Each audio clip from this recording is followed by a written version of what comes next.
গোটা বিশ্বকে অবাক করে দিয়ে ভ্লাদিমির পুতিন স্পষ্ট বার্তা দিলেন, ইরানের পাশে রাশিয়া শেষ পর্যন্ত থাকবে। এই এক ঘোষণাতেই যেন বদলে গেছে মধ্যপ্রাচ্যের শক্তির সমীকরণ। এতদিন যেটা ছিল নীরব সমর্থন, সেটাই এখন প্রকাশ্য। ফলে ডোনাল্ড ট্রাম্প ও বেঞ্জামিন নেতানিয়াহু এখন চাপের মুখে, এমনটাই বলছেন খোদ পশ্চিমা বিশ্লেষকরা। রাশিয়ার সেন্ট পিটার্সবার্গে ইরানের পররাষ্ট্রমন্ত্রী আব্বাস আগাসির সামনে দাঁড়িয়ে পুতিন যে কথাগুলো বললেন, সেগুলো আসলে পুরো দুনিয়ার জন্যই কড়া বার্তা। তিনি বললেন, ইরানের মানুষ তাদের সার্বভৌমত্বের জন্য সাহস ও বীরত্বের সঙ্গে লড়াই করছে, আর রাশিয়া এই কঠিন মুহূর্তে ইরানের পাশেই থাকবে।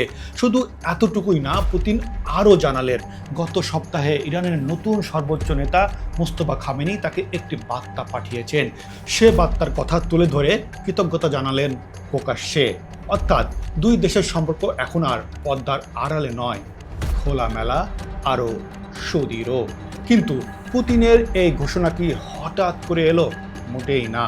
আসলে এর পেছনে আছে বছরের পর বছর ধরে গড়ে ওঠা একটা গভীর সম্পর্কের গল্প।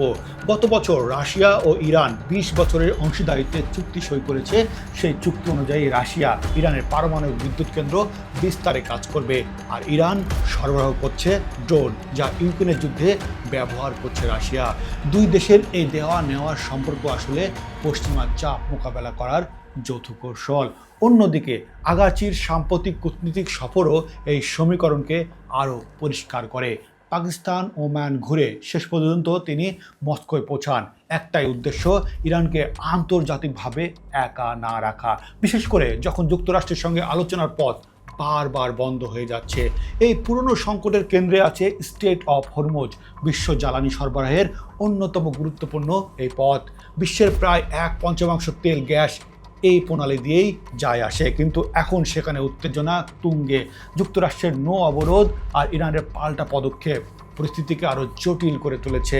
ইরান প্রস্তাব দিয়েছে অবরোধ তুলে নিলে তারা পথ খুলে দেবে, কিন্তু ওয়াশিংটন চাইছে ইরানের পারমাণবিক কার্যক্রম সম্পূর্ণ বন্ধ করতে, কিন্তু সেটা মানতে নারাজ তেহরান। ফলে অচল অবস্থা আরও গভীর হচ্ছে। এই কূটনীতিক টানাপোড়েনের মধ্যেই সামরিক প্রস্তুতির ছবিটা সামনে আনলেন রাশিয়ার ফেডারেশন কাউন্সিলের তথ্য নীতি কমিশনের প্রধান অ্যালেক্স পুশকভ। তিনি দিলেন এক চাঞ্চল্যকর তথ্য।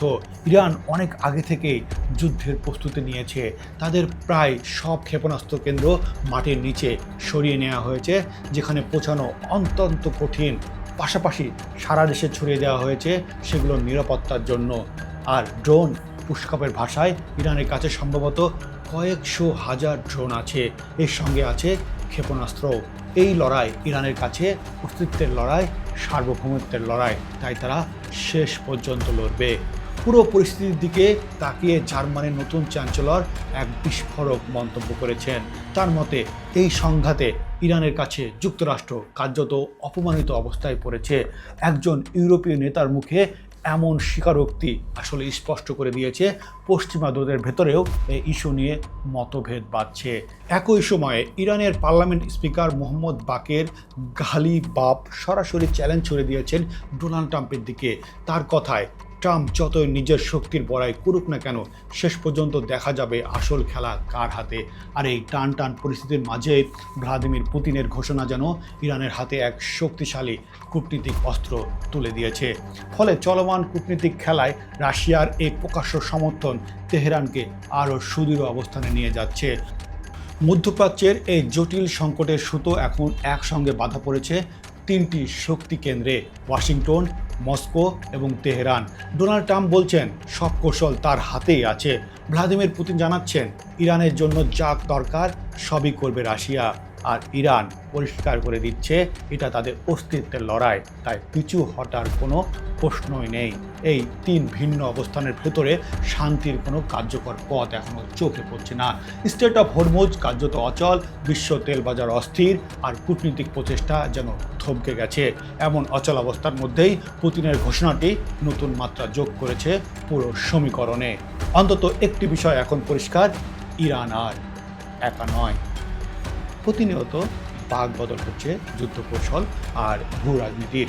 আমরা এসব বিষয়ে গভীর নজর রাখছি। আপডেট নিয়ে আবারও ফিরে আসব।